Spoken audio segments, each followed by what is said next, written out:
So, in our journey in love carriages, now we will go to the carriages by sea, and that particular carriages by sea is governed by the very acts of Indian Bills of Lading Act 1856 and the Carriage of Goods by Sea Act 1925. So, in that regard, we will discuss the very definition of charter party and the bill of lading. So, as regarding charter party, so as per the provisions of the Acts of Indian Carriages of Goods by Sea Act 1925 under the contract by charter party, an entire ship or a principal part of a ship is placed at the disposal of a merchant for the convenience of goods for a sum of money which the merchant undertakes to pay for the carriage. The person hiring the ship or a part of it is called the charterer. The document in which the hiring the ship or the terms of the contract are embodied is called the charter party. A charter party may amount to a complete letting of the ship. For example, the charterer is regarded as the owner for a stated period, but generally the ship remains in the possession of the owner, while the charterer acquires the right to put goods on the vessel and to have them carried. So a charter party may be either a voyage charter party, which means it is a voyage charter party where the ship is let for a particular voyage or voyages. And secondly, a time charter party where the ship is let for a particular period of time, it is called as time charter party. Certain clauses of the charter party.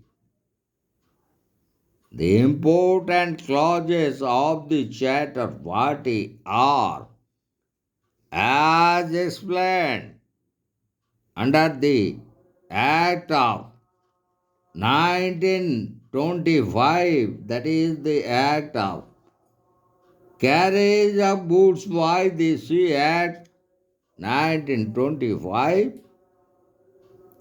Name and nationality of the ship, that is the name of the ship chartered, is a condition of the charter party. If a ship of another name is subscribed, the character is entitled, or the charterer is entitled to avoid the contract. Nationality of the ship is another important terms of the charter party. If the nationality of the ship turns out to be different from the one described in the agreement, the charterer can avoid the contract, and so also the ships all proceed with all convenient speed and load the cargo. And besides that, another important clause under the Act is that full and complete cargo. When the charterer undertakes to load full and complete cargo, he is bound to load as much cargo as the ship can with safety carry subject to the maximum agreed to be loaded. If only the word cargo is used, it has been held to mean full and complete cargo.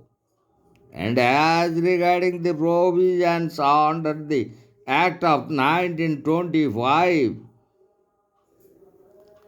the last days end. The last days means the time allowed to the charterer for loading and unloading the cargo. The last days may be working or running days.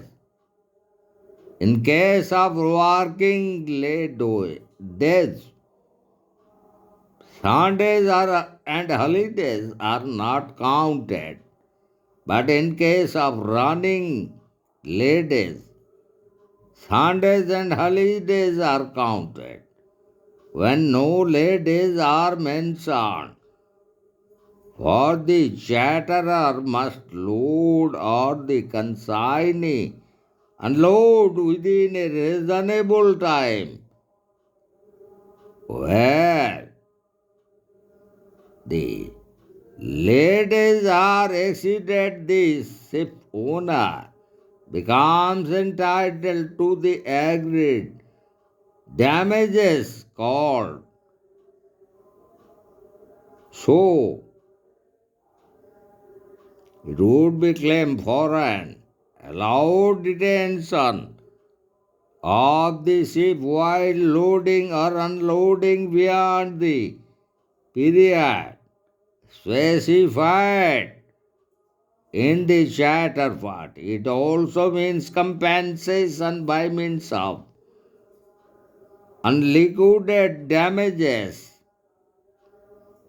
for undue detention of ship not expressly provided for in the charter party, as it was decided by the Queen's Bench Division in 1891 in the important leading case, and that is regarding Clink versus Radford and Company in 1891 by the Queen's Bench Division.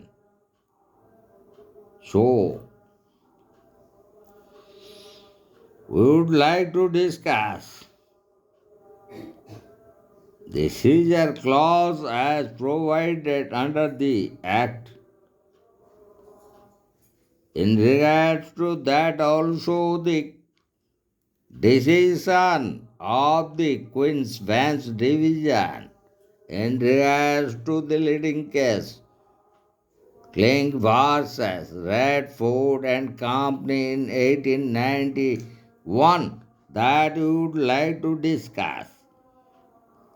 This very clause provides that the liability of the charter shall cease on the shipment or loading of the cargo.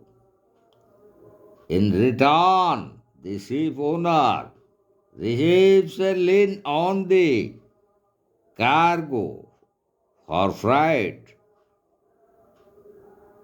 The charter's exception from liability is coextensive with the lien conferred on the ship owner. Therefore, when no lien on the cargo has been granted on the ship owner, the courts refuse to relieve the charterer from liability, as it was decided by the Queen's Bench Division in this important leading case, Kling versus Radford and Company in 1891. And now we'll like to discuss the very provisions relating to charter party as decided in the leading case, and that is Mauritian versus Sec in 1916 by the King's Bench, where it was held that charter party contains a clause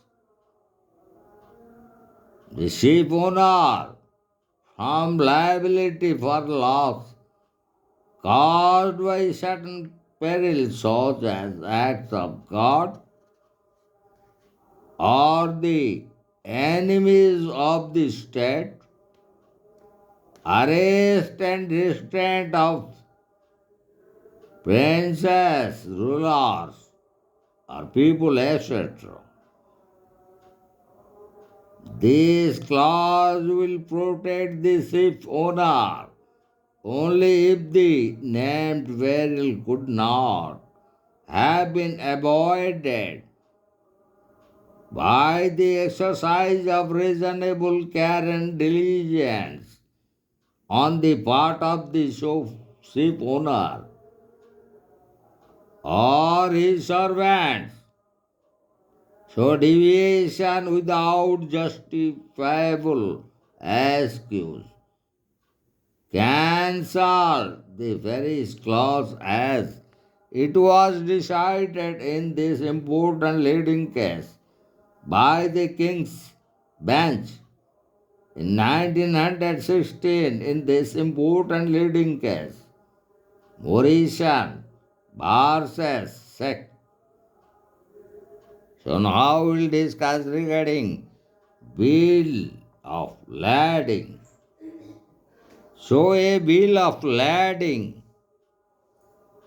is a document acknowledging the shipment of goods signed by or on behalf of the carrier and containing the very terms and conditions on which it has been agreed to carry the goods. It is a quasi negotiable instrument. It is a document of title, can be transferred by endorsement and delivery. It is generally used for the carriage of goods on a general ship. For example, a ship which is used for the carriage of the goods of several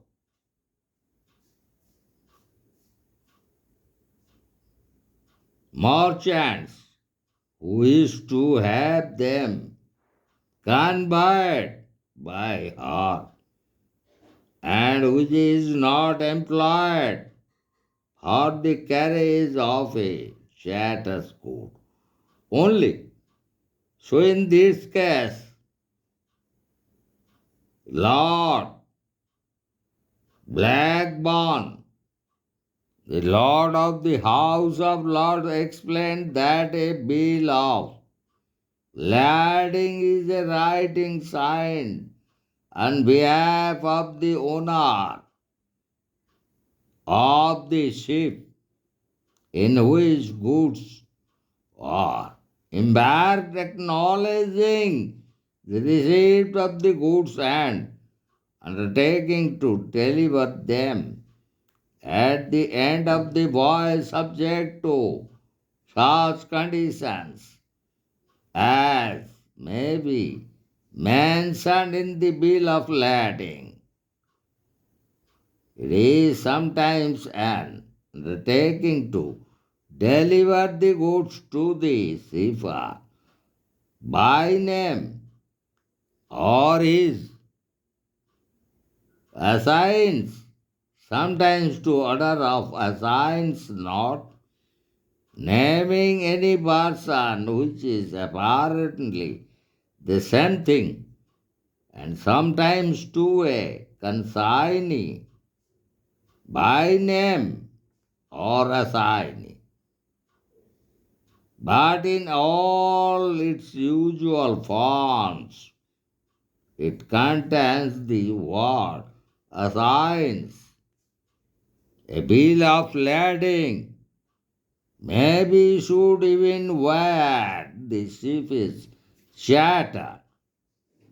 In such a case, shatter party will be the document evidencing the contract of affreighment, while the bill of lading would only operate as a mere acknowledgement of the receipt of the goods. So we found from the above discussion regarding charter party and bill of lading. So the very particulars in regarding the discussion in relation to bill of lading, we found that a receipt for the goods shipped containing the very terms on which they have been received, and secondly, it is an evidence of the contract for the carriage of goods, and the third evidence that we found, it is a document of title to the goods specified therein. And in regards to that, we would like to discuss one important English leading case decided by the King's Bench in 1924, and that is Brandley versus Liverpool Steam Navigation Company Limited, and which was decided in the year 1924 by the King's Bench, where it was decided by the King's Bench division that when a bill of lading of the goods shipped are stated to be in the good order and condition, it is said to be a clean bill of lading. In such a case, the ship owner is stopped from claiming later on that the goods were not in good condition and order when they were put on board, as it was decided by the King's Bench Division in 1924 in the important leading case, Brandley versus Liverpool, steam navigation. So now we'll like to discuss the very bill of lading in case where goods are to be carried partly by sea and partly by land, and a bill of lading is issued cover, covering both the carriages, and it is called through a bill of lading. So in that connection we would like to discuss the master's receipt and the very receipt is otherwise called the mate's receipt. And as it was decided in the leading case, Cornwell versus Furness in 1893 by the Court of Appeal that a mate is subordinate officer to the captain of a ship before the issue of a bill of lading. Mate issues a receipt called mate's receipt, which is an acknowledgement of the receipt of the goods on the board of the ship. A mate's receipt is merely a receipt acknowledging the receipt of goods and does not incorporate the terms of the contract. It is not a document of title like a bill of lading. The mate's receipt is in due course exchanged for the regular bill of lading. If by chance a mate's receipt and a bill of lading get into different hands, the master or the captain is bound to deliver the goods to the person producing the bill of lading, as it was decided by the Court of Appeal in 1893 in this important leading case, Cornwell versus Barnes. So now we'll discuss how far a bill of lading is a negotiable instrument, and in that regard, we would like to discuss some important leading cases. So, in that connection, whether a bill of lading is a document of title and possesses certain characteristics of a negotiable instrument, it can be transferred by endorsement and delivery. That is why it has sometimes been true, though wrongly, called as negotiable instrument. So, in the very important leading case, and that we would like to discuss, that is the Thompson versus Demini in 1845. Justice Lord Anderson observed that it would lead to absurdity to say that because a bill of lading has been described as negotiable, it possesses all the characteristics of a bill of exchange. It is really not a negotiable but a quasi negotiable instrument. So, the very characteristics of a negotiable instrument is that it's transferee if he is a holder in due course. For example, a person who receives the instrument in good faith for value and before maturity goes a title better than its transferor is absent in the case of a bill of lading. If the title of the transferor of a bill of lading is defective, he cannot confer a better title to the transferee.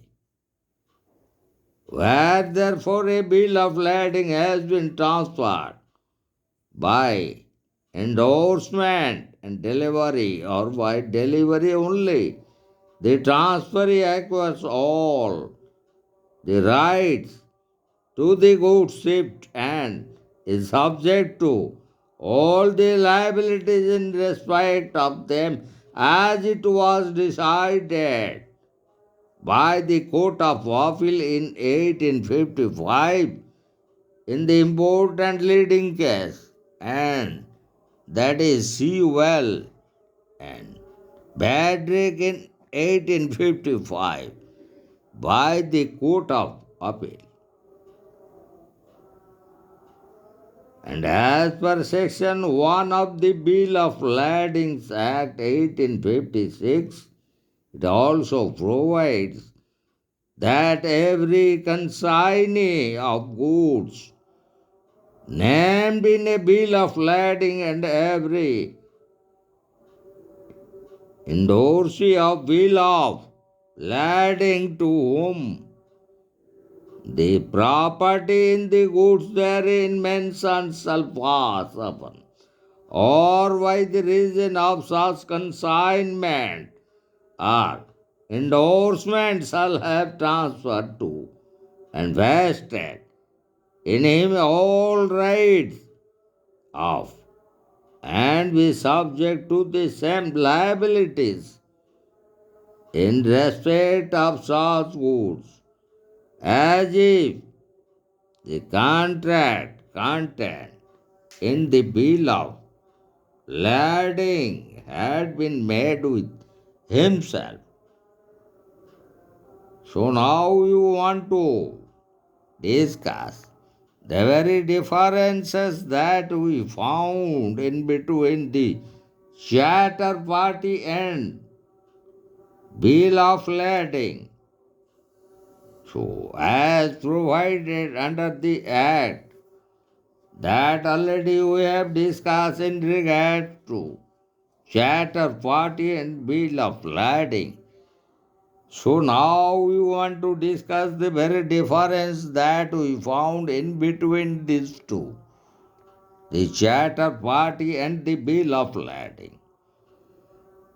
So, in case a charter party is a formal document containing the terms of a contract between the charterer and the ship owner for letting of the whole or part of the ship, it does not acknowledge the receipt of goods on board of the ship, while a bill of lading, on the other hand, is an acknowledgement of the receipt of goods on board of the ship. And in the second case, a bill of lading is a document of title to the goods specified therein and therefore which may be transferred by endorsement and delivery. But in case a charter party is not such a document.